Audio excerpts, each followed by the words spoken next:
Bonjour, bienvenue au message lumière de la famille Myriam. Nous sommes toujours dans l'octave de Noël. En effet, Noël c'est une grande fête. C'est pourquoi nous la fêtons pendant 8 jours.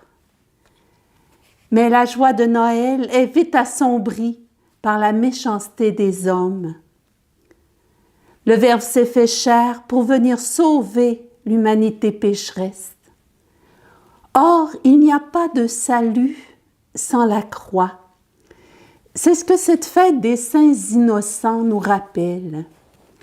Cette fête commémore ces enfants de moins de 2 ans, immolés sur l'autel de la jalousie et de la peur d'un puissant de ce monde, Hérode le Grand. Il n'a de grand que la méchanceté qui a endurci son cœur.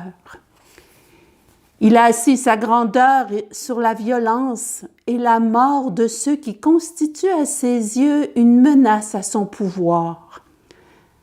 D'ailleurs, n'est-il pas allé jusqu'à exécuter ses propres fils? En Hérode le Grand, on reconnaît le visage du Pharaon, qui lui aussi s'était senti menacé suite à la prédiction de mages qui lui avait annoncé qu'un enfant naîtrait chez les Hébreux et ruinerait l'Égypte. C'est ainsi qu'il décréta l'extermination des nouveau-nés mâles hébreux. Cet événement de l'Ancien Testament éclaire cet événement de la vie de Jésus. Comme Moïse, Jésus échappe au massacre. Cette tuerie d'Hérode, comme celle qu'avait ordonnée le Pharaon d'Égypte jadis, n'empêchera pas Dieu d'accomplir son œuvre.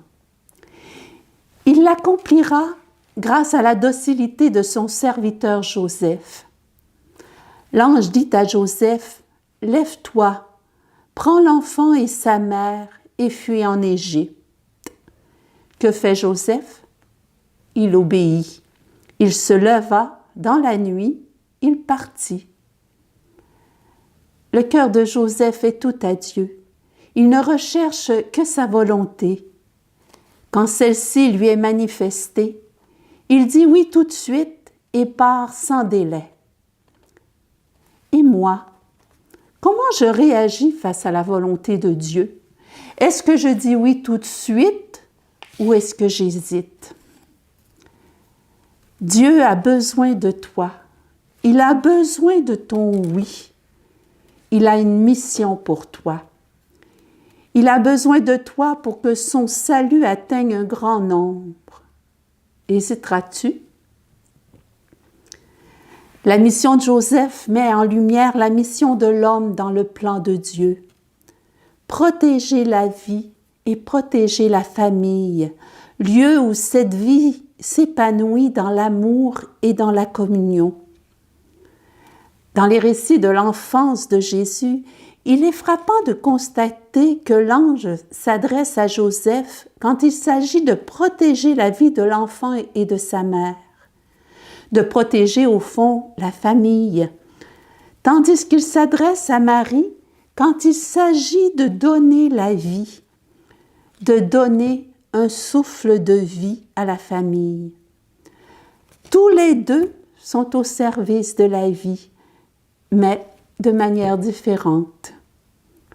Toi aussi, le Seigneur t'appelle à être au service de la vie, de la famille, de l'unité, en utilisant la richesse de ton être d'homme ou de femme. Par ta docilité, le projet de Dieu s'accomplira, mais souvent dans les larmes. En effet, nous disons oui à la mission que Dieu nous confie. Nous nous donnons pleinement pour l'accomplir. Il y a des joies, mais il y a aussi la croix. Oui, nous goûtons à la croix bien souvent, mais nous savons que Dieu sera victorieux de tous les obstacles et se servira de tout pour nous conduire au salut. Ce que Dieu promet, il l'accomplit. Dans ce texte de l'Évangile, Matthieu souligne qu'à travers cet événement, la prophétie de Jérémie s'accomplit. Un cri s'élève dans Rama, pleurs et longues plaintes. C'est Rachel qui pleure ses enfants. Cela nous ramène au chemin du calvaire. Comme Rachel, les saintes femmes pleurent leurs enfants. Combien de mères encore aujourd'hui pleurent leurs enfants? Mais Jésus vient pour consoler leur cœur souffrant et sécher leurs larmes. Mais ces enfants innocents ont donné leur vie pour le Christ. Depuis le VIe siècle, l'Église honore ces enfants comme des martyrs, petits agneaux sans tache, morts pour le Christ, l'agneau sans défaut. Aujourd'hui, pensons particulièrement à tous ces petits innocents qui meurent victimes de la violence, de la haine, de l'égoïsme, de mépris de la sagesse divine, spécialement ceux qui sont immolés dans le sein de leur mère. Prions aussi pour tous ces hommes et ces femmes persécutés et martyrisés à cause de leur foi au Christ.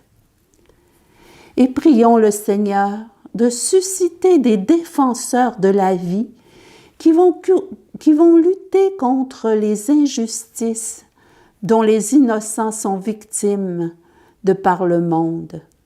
Et demandons-lui de retrouver le sens du commandement nouveau que le Christ nous a laissé.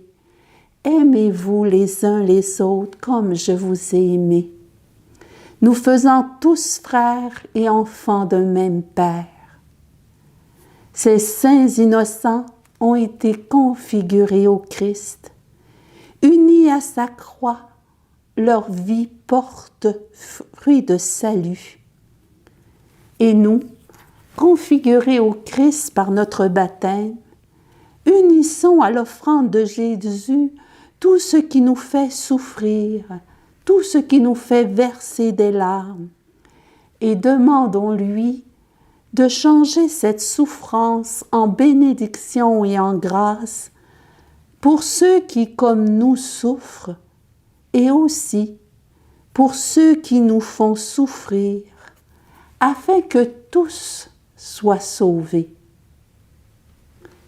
Notre Sauveur est né. Il vient changer notre souffrance en joie. Chantons Noël. Joyeux Noël et à la prochaine. Jésus.